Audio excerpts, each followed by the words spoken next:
Hi, my name is Hannah Gallion. I am one of the antimicrobial resistance epidemiologists at the Indiana Department of Health. I work in the Epidemiology Resource Center. For our first presentation from IDOH today, we will be hearing from Pam Pontones. Pam is the Deputy State Health Commissioner and State Epidemiologist here at IDOH. She first started working for the Department of Health in 1990 and has been in the Epidemiology Resource Center since 1999. And Pam, if you are ready, I will go ahead and let you take over. Thanks again for speaking today. Great, thank you so much, Hannah, and welcome everyone. It's a pleasure to be with you this morning.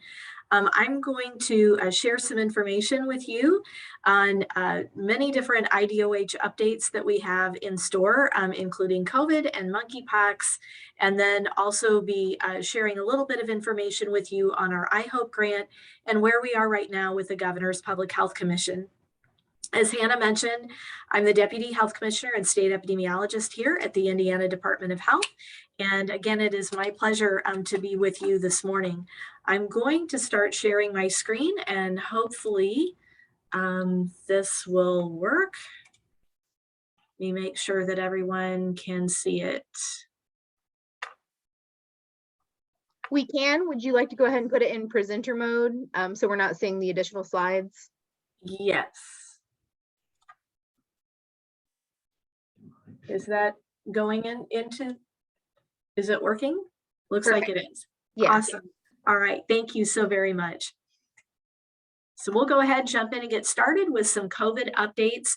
Hopefully you've seen this. If not, it's a little bit of a updated information on where we are with COVID-19 bivalent boosters. As you may know, the FDA did approve emergency use authorization for both the Moderna and Pfizer-BioNTech COVID-19 vaccine bivalent booster for children down to 6 years for Moderna and 5 years for Pfizer. And happy to see that those are out now in distribution. FDA also revised the EUA for the Pfizer-BioNTech COVID-19 vaccine to remove the monovalent Pfizer-BioNTech boosters out of distribution for individuals aged 5 to 11. So there's no more monovalent boosters. Actually, that has all been moved to bivalent. Both of Moderna and Pfizer-BioNTech vaccines continue to be authorized for the primary series administration in individuals 6 months of age and older.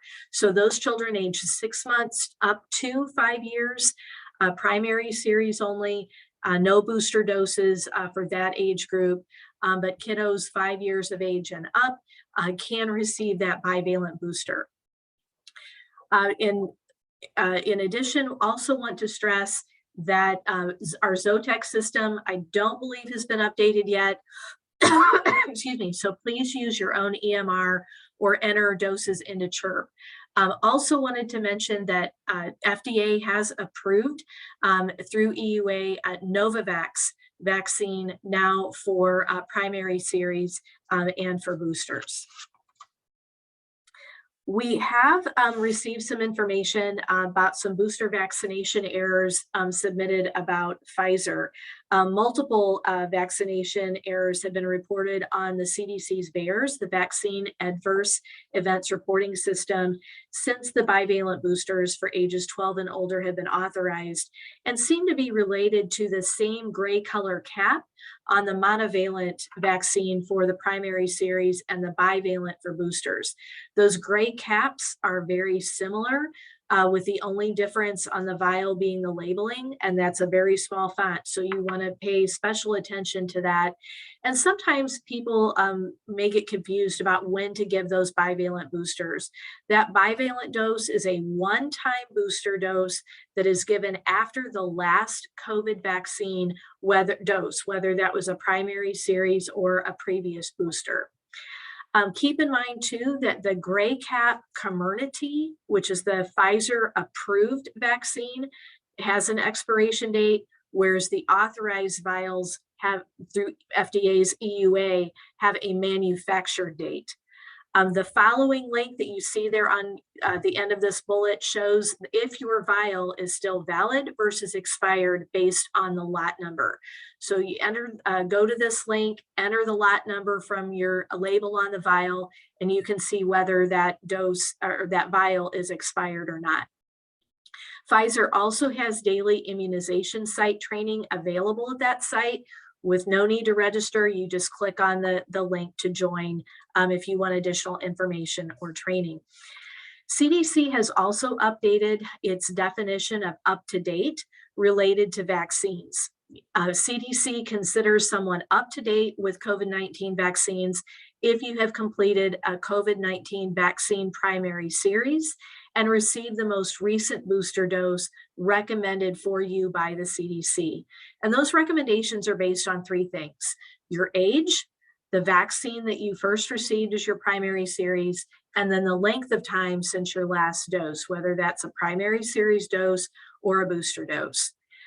In addition, all of our dashboards have been updated to reflect that definition. So our main COVID-19 dashboard, our vaccination dashboard, and our county at a glance dashboards have all been updated to reflect that. And our dashboards are now updated weekly on Wednesdays. If you go to coronavirus.in.gov, you will continue to see our COVID-19 dashboard there. Also wanted to point out new guidance from CDC for healthcare settings. You've probably already seen this. Again, we continue to advocate for vaccination in healthcare settings of patients, of staff. Mask recommendations have been updated. They are now based on community transmission of COVID-19. But keep other flu and respiratory diseases in mind as you amend your mask policies. So looking at lowering those a little bit, you can check those out at the link shown on the bottom of the slide there. But do keep in mind that we are now getting into the flu and respiratory season. We have seen increases in flu across the country and with RSV, respiratory syncytial virus, and I'll talk a little bit further about that in a few minutes. But keep that in mind as you look at your mask recommendations for your facility. There are no longer any work restrictions for asymptomatic healthcare providers after a close or high risk exposure with COVID-19 if you're a close contact, but do test, recommended to test on days 1, 3, and 5 following exposure, and to continue to watch for symptoms.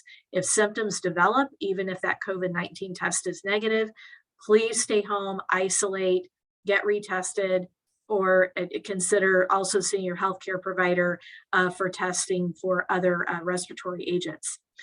Recommendation is still to wear a well-fitting mask for 10 days after the last exposure date. Again, with testing on days 1, 3, and 5. Anyone with respiratory symptoms, patients, staff should wear a mask, and staff should not, of course, be working if they have symptoms. Infection control guidance is the same regardless of vaccination status in healthcare settings. I wanted to update you a little bit too on where we are with COVID-19 variants. Variants continue to evolve with COVID-19, but they do still remain within the Omicron BA.5 lineage. So although we start to see variants like BQ and BQ.1, some of these others, and they are starting to have an effect on BA.5. So starting to squeeze BA.5 out a little bit. You can see on your slide, the BA.5 is denoted in kind of that teal or turquoise color. You're starting now to see some of the greens up at the top of the graph, which represent the BQ variants or BQ.1, which as well as BF.7. What's important to remember is that we do have great surveillance now with the CDC Nowcast that you see on your slide, wastewater, returning travelers. So we do have a good handle on the surveillance systems, and we continue to watch variants. Also important to remember that these still remain within the BA.5 Omicron lineage. So because the new boosters do contain that BA.5 variant, do expect there to be some good crossover protection from our booster vaccine, even with these variants. We do continue to watch, though, any immune evasion around the monoclonal therapies. And we do see that the BQ variant does have a little bit faster doubling time. But these really are indicative of what we would call strain drift, kind of similar to what we see with influenza each year, and don't represent the major shift like we saw with Omicron last January. So our vaccines, our boosters, should still provide good protection. Moving on to influenza surveillance, it is that season, that time of year, and wanted to point out our influenza webpage that includes weekly reports, a flu dashboard, frequently asked questions, as well as information for the public and for clinicians. And you can check this out at the link shown on your slide. You can click on those links that you see on the main page, and then it also includes the widget for the dashboard, which I'll show you here in a minute.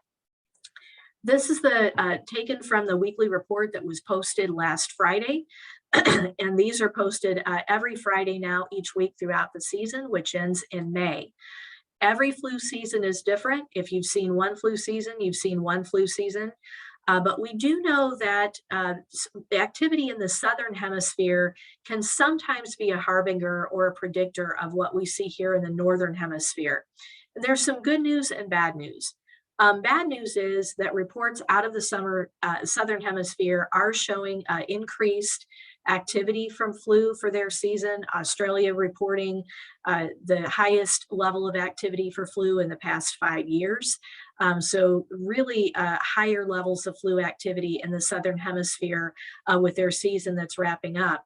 But with that predominant strain being influenza A, H3N2, which can be associated sometimes with more severe infections. But we are also hearing that so far, the vaccine is a good match for the most common subtype that has been circulating in Australia. It is important to note that the CDC, Indiana Department of Health recommends that everyone ages 6 months and older get a flu vaccine each year that is appropriate for you. We really encourage all of you and all of our healthcare provider partners to please advocate for flu vaccination as well. Can safely be co-administered with COVID-19 vaccines. And unfortunately, sadly, we have reported the first official influenza-associated death of this season already. So flu season is definitely upon us. You can also see our influenza dashboard available at that landing page. And this is the second posting that we have of the season for week ending October 15th. And we're always about a week or so behind. Not surprising that our early activity is still low, but we are starting to see and would expect these small increases now as we go further into the flu season.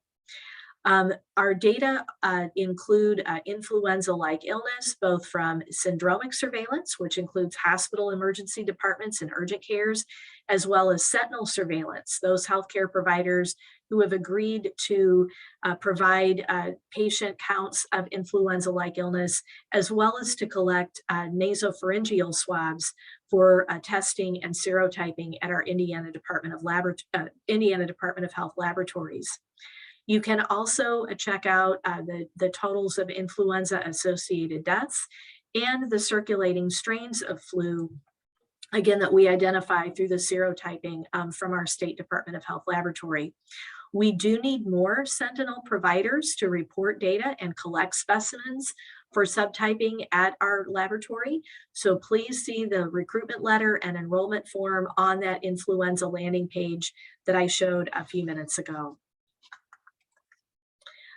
One thing I wanted to touch on, and you might be hearing a lot of this in the news, a lot of information now concern about a potential what is called triple-demic of respiratory infection that is occurring right now with rising cases of influenza, which we're seeing early and quite a bit for this time of year, especially in the southern states, not so much in Indiana, but down in southern states, seeing a lot of respiratory syncytial virus early for the season and quite a bit for this time of year, really affecting those kiddos typically under the age of 2 and can be pretty severe, requiring hospitalization and respiratory support.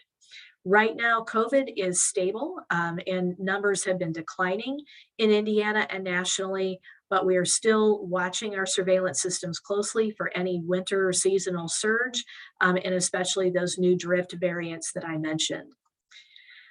So also, again, making sure that everyone's 6 months of age and older, up to date with vaccines against COVID and flu.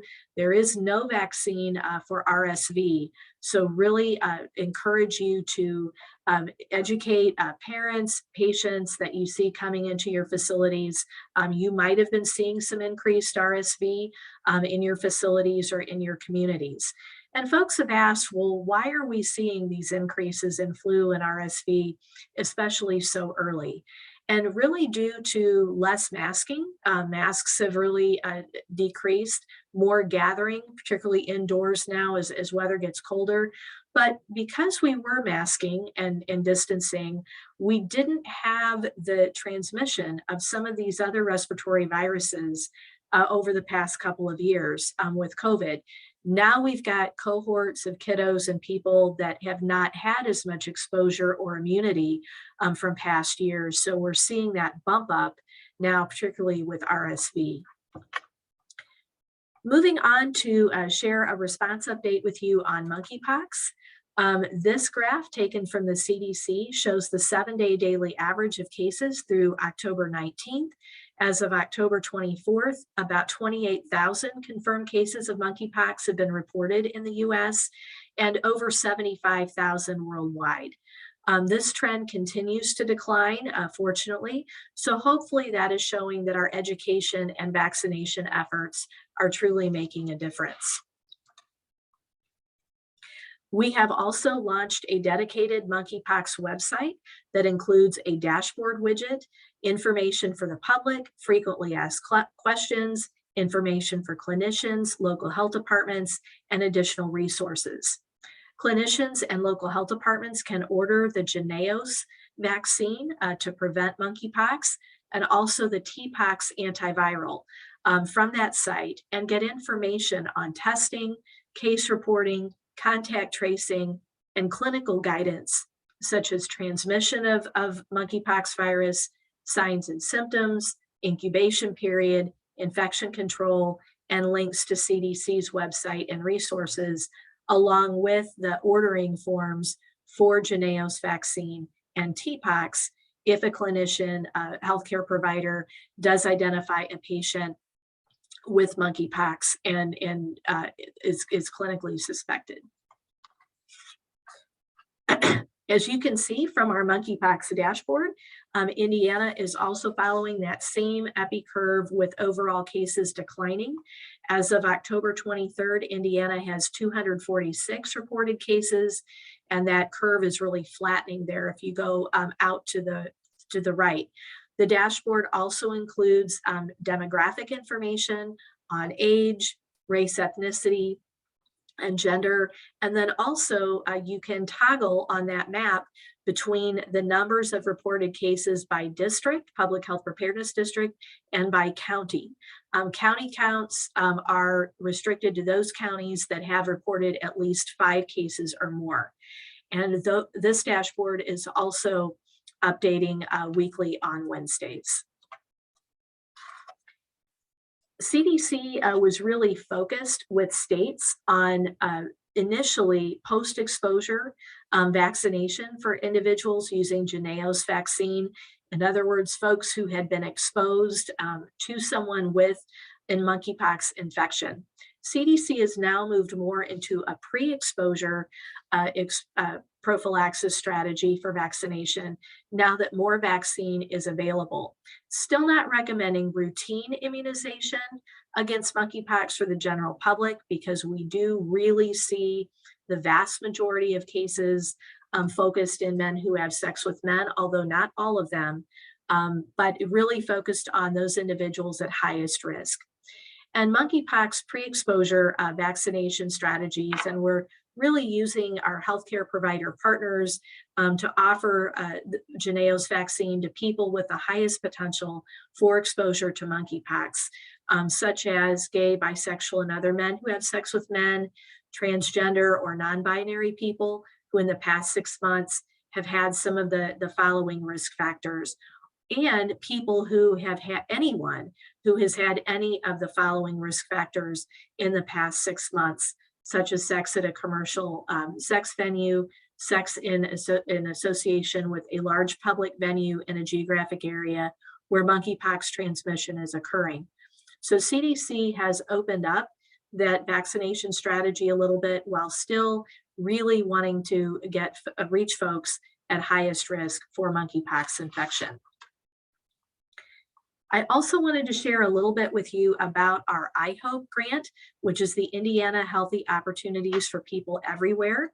This is a CDC grant that Indiana Department of Health received in 2001 to address health disparities in minority and underserved populations, including rural communities, with those disparities relating to COVID-19. So and I really want to thank Joyce Fallenworth for sharing this information with me to share with you today. And we're in being about a year into this grant, seeing that the most effective means to implement this funding is to really utilize the existing partnerships in our rural communities, in minority and underserved communities, and to create or expand our existing programs to address those health disparities in rural areas with minority and underserved populations worsened by COVID-19. And this is what this funding is really meant to do. So we have programs developed with several of our Indiana Department of Health divisions around communication with specific communities related to age, nationality, regions such as rural areas, looking at our processes, what kinds of community updates we might need, keeping information up front and center with communities and identifying what their needs are, how we can link them to existing programs, or where we might need that funding to fill gaps, to be able to link to community services and clinical support. For example, with our higher risk populations for severe COVID-19 infection, looking at our data collection and analytics, and capitalizing on our respiratory expertise to be able to really reach folks at highest risk of COVID-19 severe illness. Also, a lot of work being done to be able to promote access to care using local resource databases, looking at housing, substance use disorder, mental health, and then mobile health or community paramedicine, and how we can link rural communities better for greater and more robust access to care. Successes that we've experienced so far, really breaking down silos, being able to work across our divisions and across different, with partners and agencies to really reach folks who need those additional resources and capitalize on our partnerships as well as building new ones. The focus on rural communities, which is really a mainstay of this particular grant, and the funding to address our special populations. What we've seen reported as challenges from communities that we've engaged and had listening sessions with are really transportation to medical care or to appointments or to resources that they might need, stigma that folks might face in certain communities, COVID fatigue. We're tired of dealing with it. How much longer do we have to do this? And new priorities that surface and kind of take some of our time and effort as well. And how do we balance all of that? And then some folks reporting that, you know, people who might be isolated in some way or may not have access to the resources, whether they're homebound or whether there's another situation. So again, working with our partners to be able to reach individuals who need access to care, who need additional wraparound services and resources so that we can address those health disparities. We do meet monthly with each of our partners to discuss our progress, challenges, and successes, and really strive to promote cross-sharing among our partnerships with the belief that really our teamwork with all of you and with our divisions is our road to eliminating those health disparities.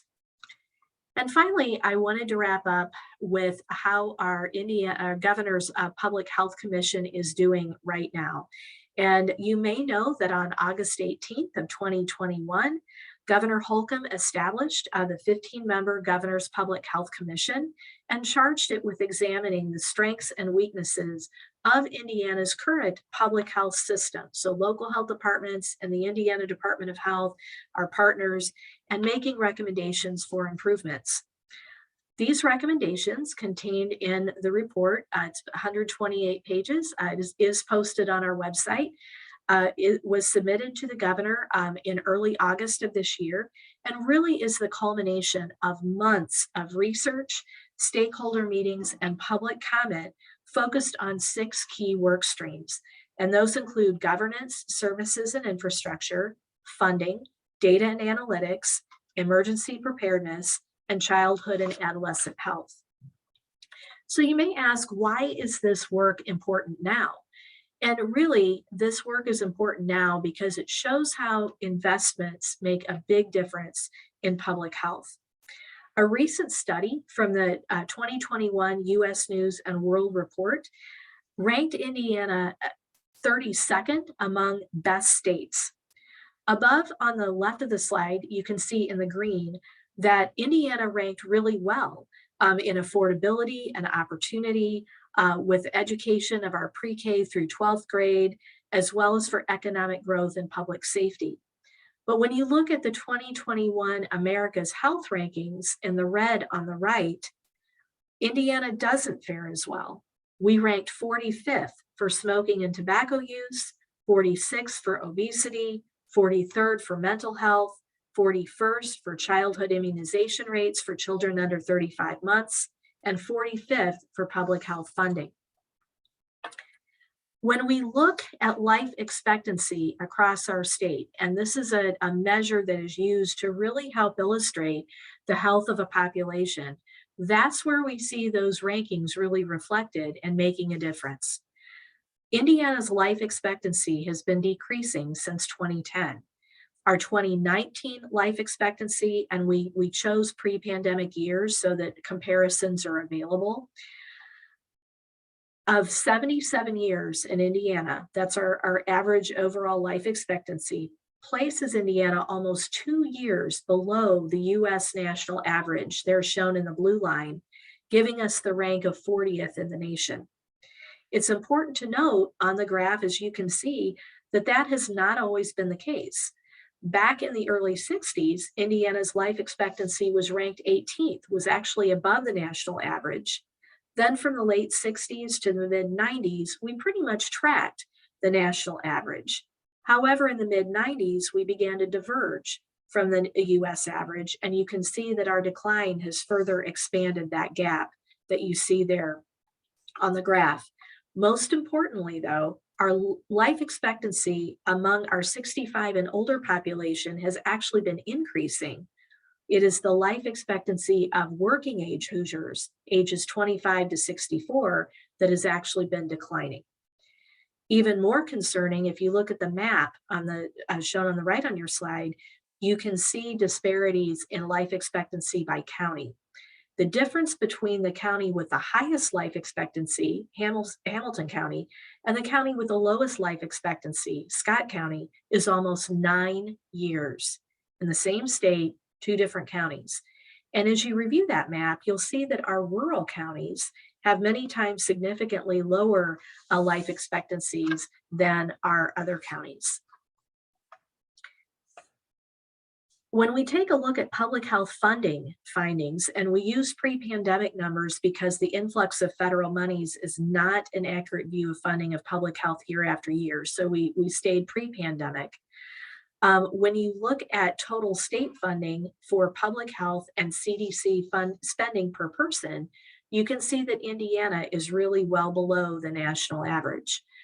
Indiana ranked 45th for state government public health expenditures, according to the 2018 Census Bureau.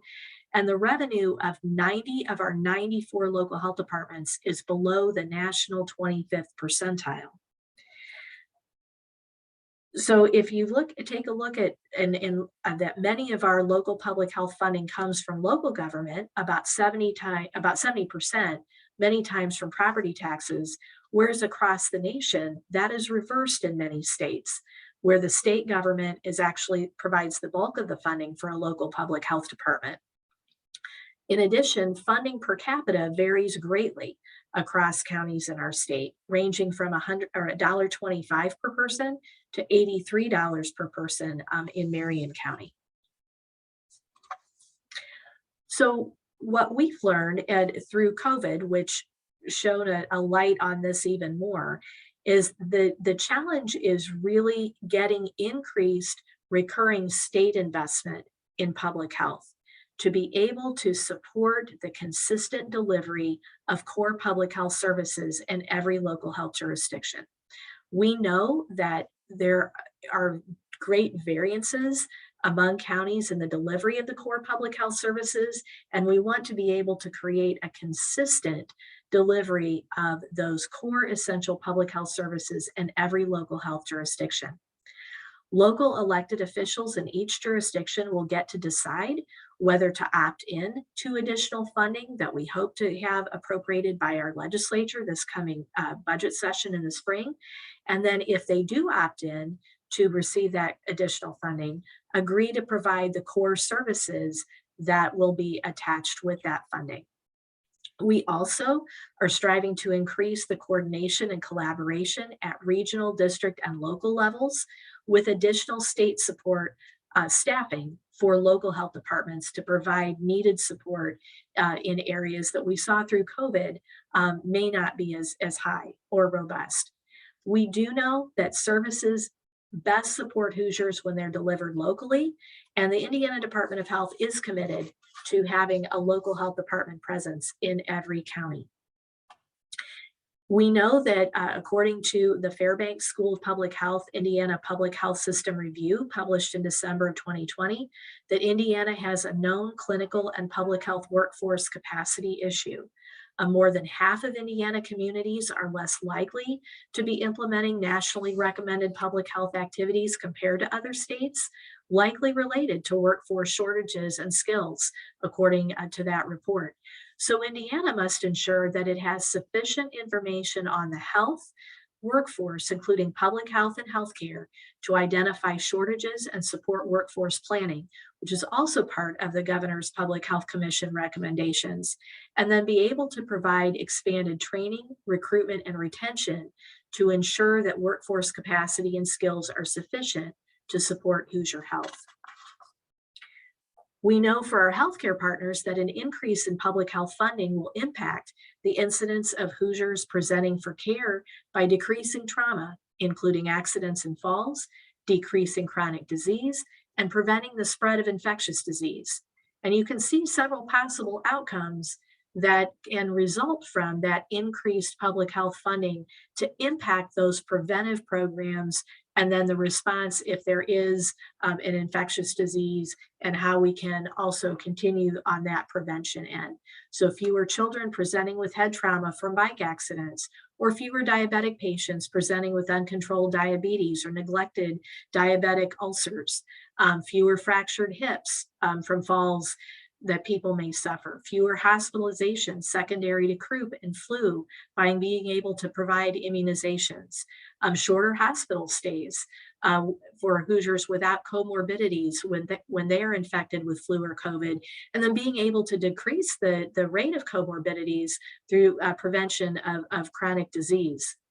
Also decrease smoking and substance use disorder in women of childbearing age, decreased preterm birth, and improved infant and maternal mortality rates are all results that and outcomes that can result from an increase in public health funding.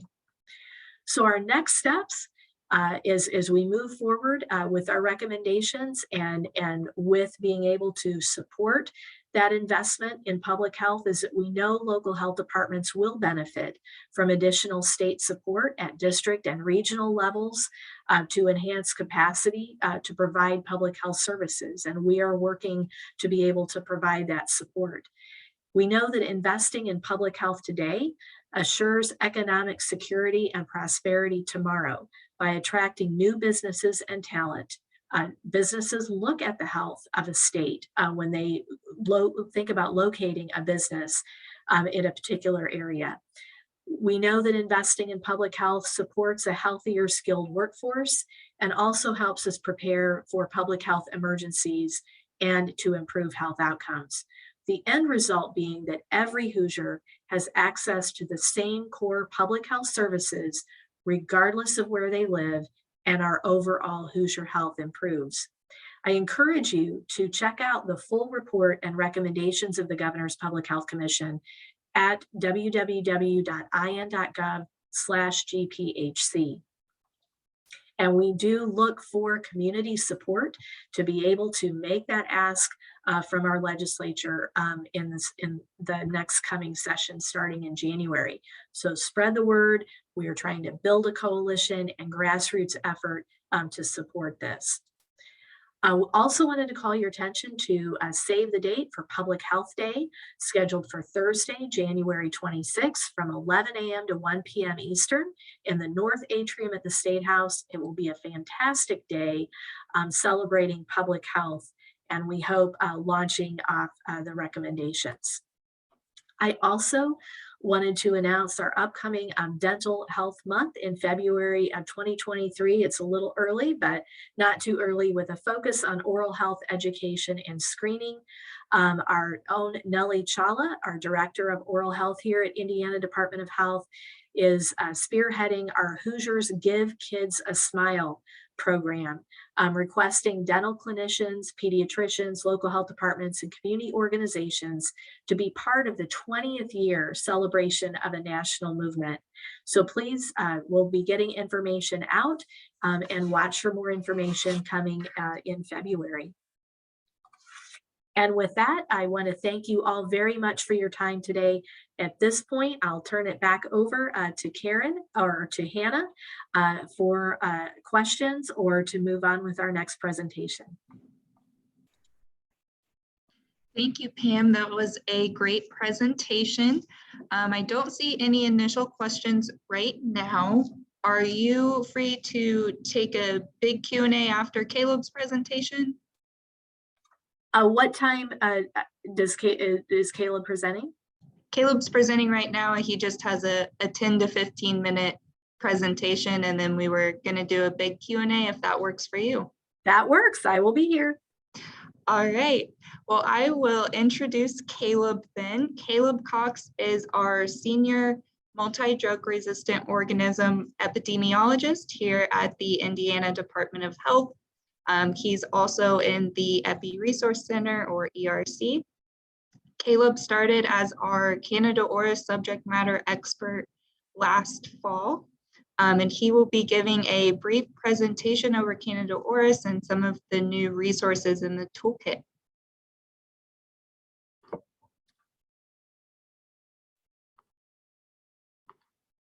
Thanks so much, Hannah. I am going to do my best to share my screen, and hopefully this works well the first time. Okay. Does that look good? Okay. We're seeing your, there you go, perfect. Okay, great. Well, thanks everyone so much for allowing me some time to speak about Candida Auris. I will be reading from some notes, so my apologies if I'm looking down often. It's difficult to say what everyone's familiarity is with this organism, so we're going to discuss some general information first, a couple of updates, what the prevalence looks like in the state, some important distinctions that we make with cases of Candida auris, and then finally, I'm going to speak a little bit about our updated toolkit. So as always, here at IDOH, our mission is to promote, protect, and improve the health and safety of all Hoosiers. So we hope that every Hoosier will be able to reach an optimal level of health, regardless of where they live, learn, work, or play. And you'll be able to see that this emphasis on Candida auris and preparation and mitigation of Candida auris' spread plays into that, because it really is a focus of kind of our most vulnerable populations that are most at risk to be impacted by Candida auris. So some background on Candida auris first. It was first discovered in 2009 in Japan, and it was first isolated from an ear infection, and that's where it gets its designation of auris. So auris is Latin for ear. And some of you may hear people say aureus in regards to Staph aureus, but it's important to make the distinction between Candida auris and Staph aureus, because Staph is a bacteria and Candida auris is a yeast. So they are very different and not related in any kind of way. The main reason that Candida auris is of a public health concern is that it does exhibit drug resistance. Some strains of Candida auris have been classified as multi-drug resistant. Here in Indiana, what we see commonly with our C. auris isolates is resistance to fluconazole, which is the most common form of antifungal prescribed for fungal infections. None of our isolates have been confirmed to be resistant to the echinocandins, and resistance to the pollines, such as amphotericin B, has been rare. I will speak a little bit more about antifungals in a bit, so if you feel a little overwhelmed at the second, don't worry. I will clarify things a bit here in a coming slide. Now, resistance patterns vary by geographic region, and the reason for that is because C. auris is split up into genetically dissimilar clades. So the Candida auris that we see here in Indiana is clade 4, which has its origins in South America.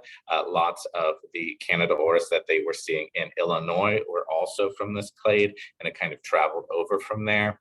The clades vary across the country, and so the resistance patterns vary as well. And that's per CDC with their whole genome sequencing.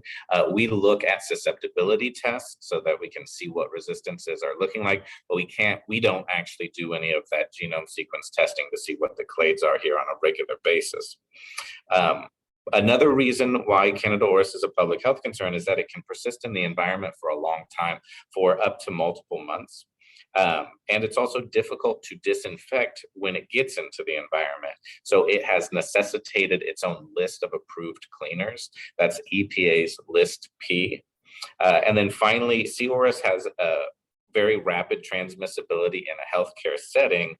And then it's also rapidly proliferated around different regions of the country, all kind of at similar times. And so it is a widespread concern for those reasons. So why exactly do we care? Well, C. auris invasive clinical infections have a 30 to 60% mortality rate, which is very concerning. Now, the individuals that develop a C. auris invasive infection usually have a co-infection with another multi-drug resistant organism.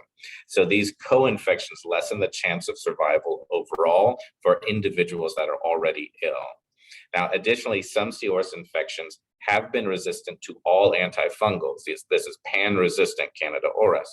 Now, that increases the mortality rate by a lot. And luckily, none of that has occurred here in Indiana. But it's why it's so important to slow the spread of this germ through good infection prevention practices, because we don't want to see that if it's avoidable. So I'm going to touch on the classes of antifungals.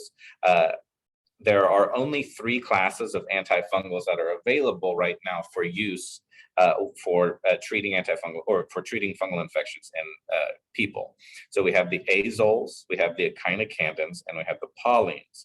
Now, as I mentioned before, the susceptibilities that we see on C. auris isolates from Indiana are resistant to fluconazole, which is just one of the azoles. But if you identify a patient that has a recurrent clinical infection from a Candida species yeast, and your lab can't identify at a species level, so you just get the result of Candida species, but it's non-specific, and the person doesn't recover from this through treatment with fluconazole, it may be beneficial to inquire about C. auris testing through our state lab.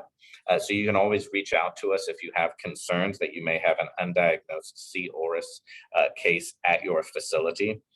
We would receive that. We would confirm that it was C. auris if it was unknown at the time.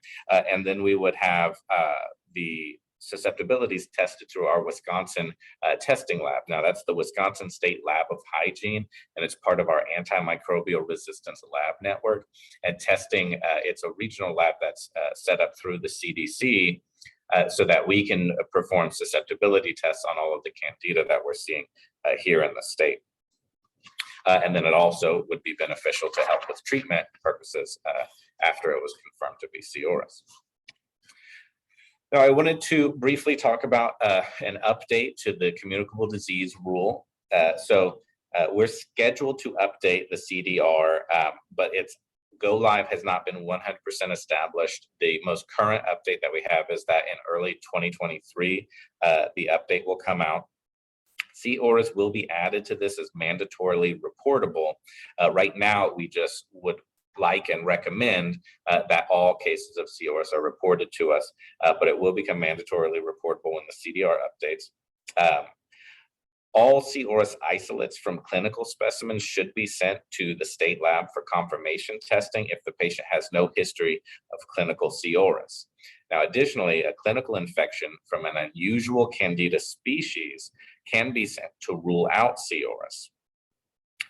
Also, clinical isolates from a previously identified C. auris case may be sent for susceptibility testing if the patient hasn't improved with treatment. And that's kind of what I touched on the previous slide. So we're very concerned with changing resistance patterns for C. auris here in Indiana. So if you know that somebody has C. auris, but they are not improving with treatment from a traditionally susceptible antifungal, like an echinocandin, then that should be investigated because we want to know early on if there's a novel resistance that we're seeing here.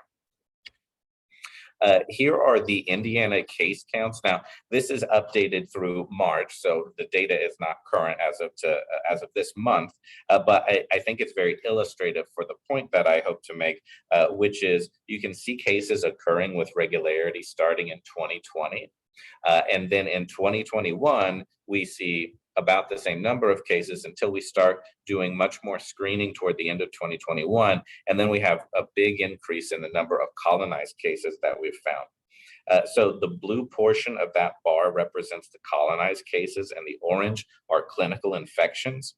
Ideally, these numbers would be decreasing over time, but we do want to see more colonized versus clinical cases, as a clinical case represents a person that was likely already spending time in a healthcare facility, and that patient may not be under the proper precautions and could potentially be a source of spread at the facility. So if we identify them through a screen, then we can make sure that they're in the right precautions while they're staying at the facility. And then if they develop a clinical infection, it can be treated because the physician would know early on what it was.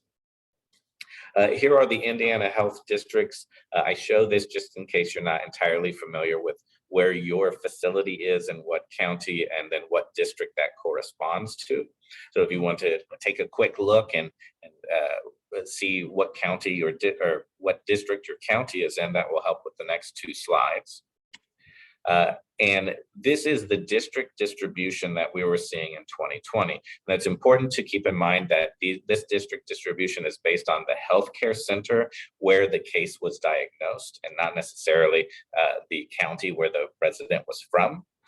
But we were seeing geographic isolation amongst healthcare facilities. And so that's how we've described it in this graph here. So you can see that District 1 had the most cases, and District 1 is up near the Chicago region. And as I said earlier, the earlier cases were seen in Illinois, and then they kind of spread over into Indiana. And that's what we're seeing in 2020. Marion County, Central Indiana region is District 5, and we saw just over 10 cases in all of 2020 in that region. And then when we go to 2021, we see that the numbers in Central Indiana have increased by a huge percent. And then the numbers in District 1 are still pretty steady, up in the around 70 cases total for the year. But you can also see that we have other cases in other districts. And at this point in time, every district has had a case in it.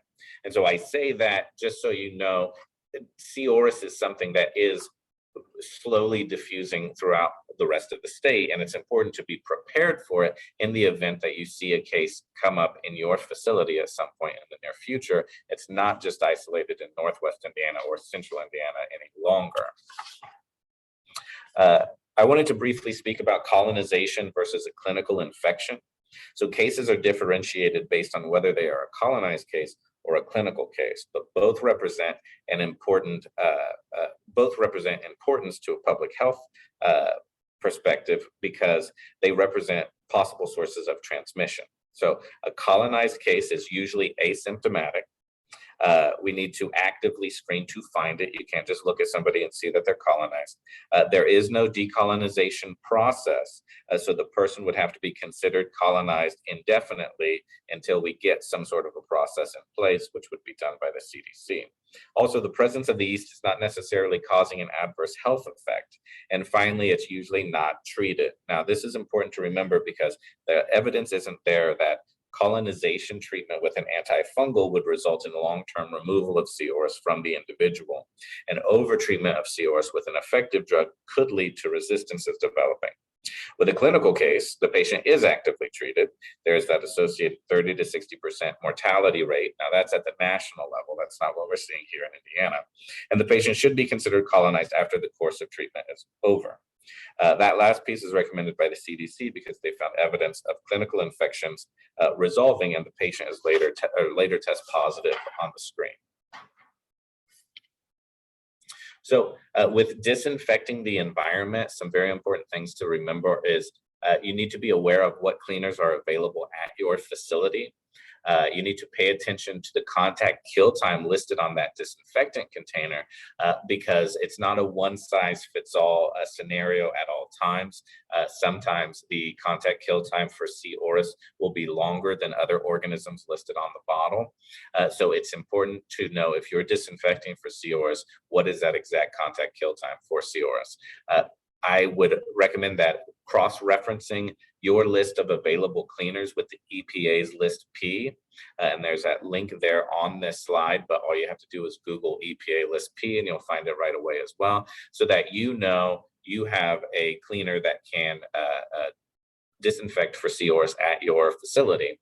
And then also, if you don't have access to a cleaner on EPA's list P, the use of a bleach-based cleaner that has sporicidal properties is a good thing to use instead until you can get one of those EPA list P cleaners. So finally, I'm going to talk just briefly about the C. auris toolkit. Now that new toolkit is available. We've just updated it at the end of September. Some things remain the same if you have received a version of this before. There are information about C. auris to patients, to infection preventionists.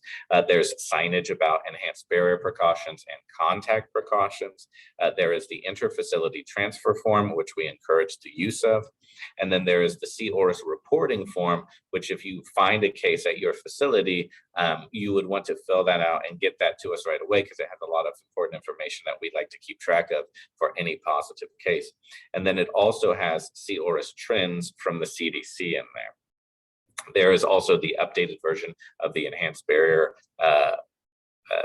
guidance white page that came out in July. And then we've also added a table of contents for easier navigation. So a couple of highlights from the new toolkit is the safety huddle. Now, this is an infection prevention and control safety huddle log sheet that was developed internally by IDOH's infection prevention team. It's designed to facilitate communication between about infection prevention concerns. Its general use is recommended, but would be highly recommended if transmission was suspected at a facility. It helps with the process by logging concerns and makes a designated person responsible for filling out the sheet, usually the charge nurse, when conducting the huddle. So it's also designed to be short, and it could easily be adopted into an auditing program where persistent IP concerns are logged and addressed if occurring frequently over time. We also have an environmental cleaning checklist. This is from the CDC. It standardizes terminal clean evaluations by focusing on specific high-touch surfaces, also acting as a log that could be used to assess EVS performance, and you could adapt this for the specific demands of your facility and not just use it as it is by the CDC. Also, we have the C. auris environmental facts disinfection sheet.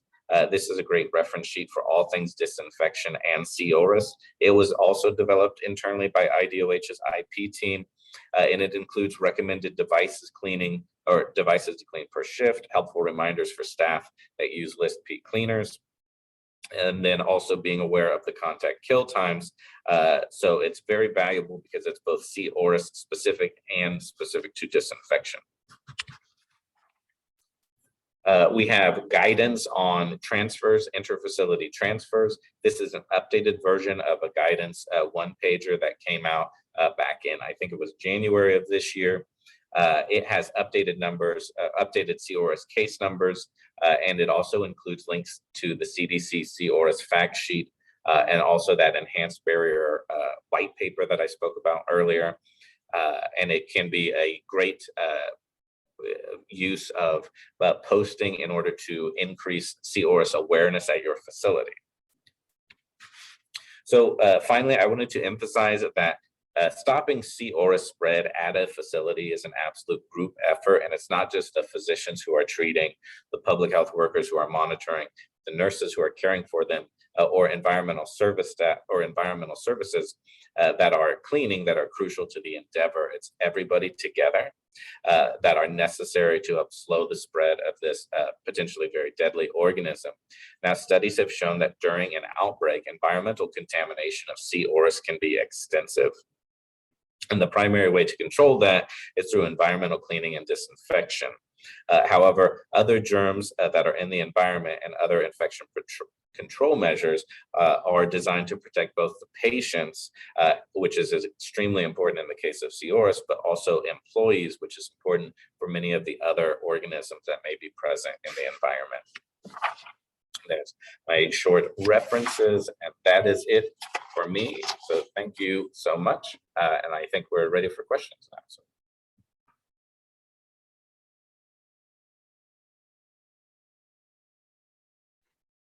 Thank you, Caleb.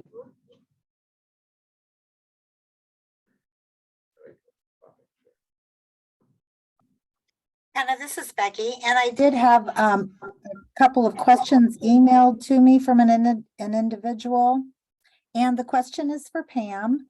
Pam, is there a plan to post the RSV rates by county or district on the state website for monitoring purposes?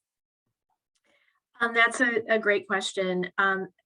RSV is not reportable here in Indiana, so we don't have the surveillance systems built in specifically for RSV like we do for flu or for COVID, for example. So at this point, we don't have a particular surveillance system, although we can by proxy monitor through influenza-like illness. But because RSV is not reportable, we don't have a specific way to monitor that where we can create a dashboard and kind of like we've done for COVID or for flu.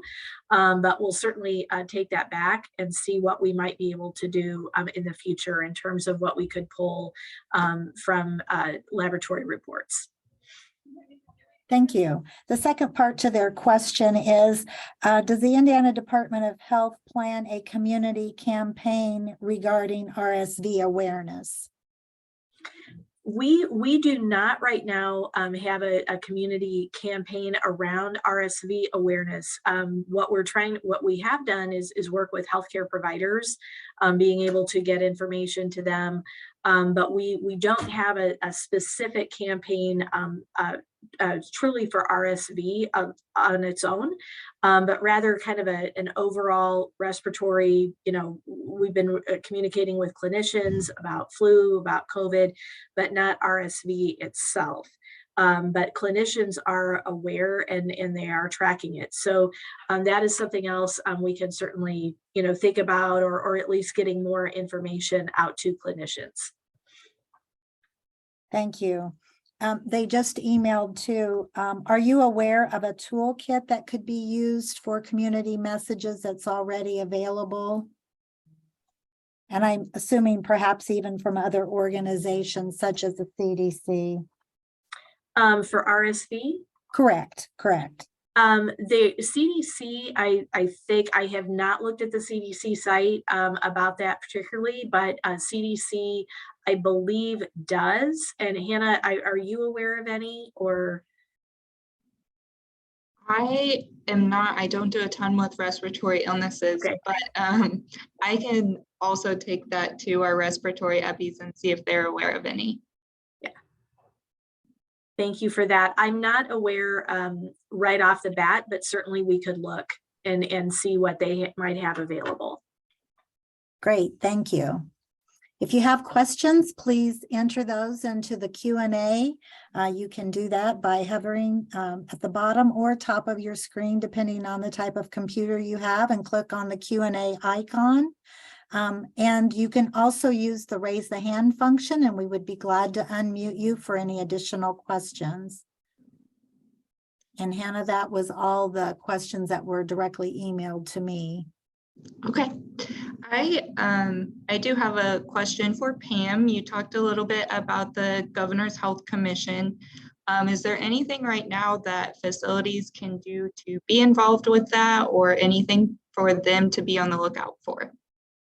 So I would definitely recommend that you check out our landing page. It's www.in.gov/GPHC.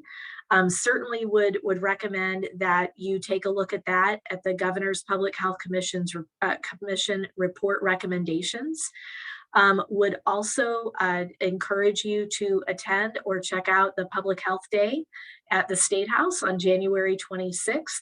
We really are trying to create as much support as we can to be able to encourage our legislators to approve this funding and be able to appropriate it. So really wanting folks to work within their communities, talk with their legislators, show support, talk with your local health department, because we want to be able to get this type of funding to be able to support public health in Indiana and be sustainable and recurring funding. So the more support we can have around that, the better. But really encourage you to check out the report, check out the Governor's, the Public Health Day at the State House on January 26th. And let us know too if you have questions, or and watch for more information coming to that website. Thank you, Pam. I have a question for Caleb. I'll ask while others are throwing their questions in the chat or raising their hand. Caleb, if they do see a case of Candida auris at their facility, the best person to get in contact with, especially if they haven't seen one before?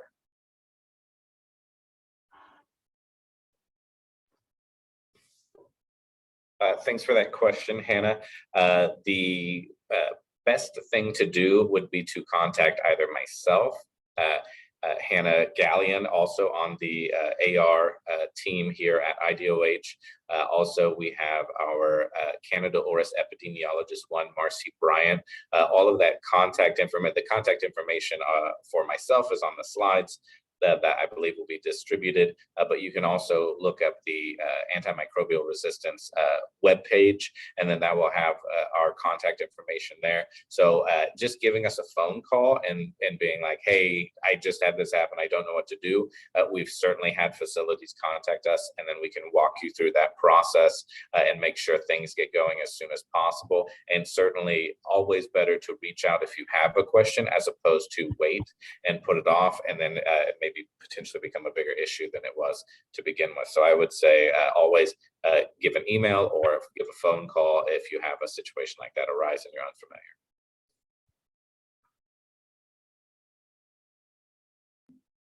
Thank you, Caleb.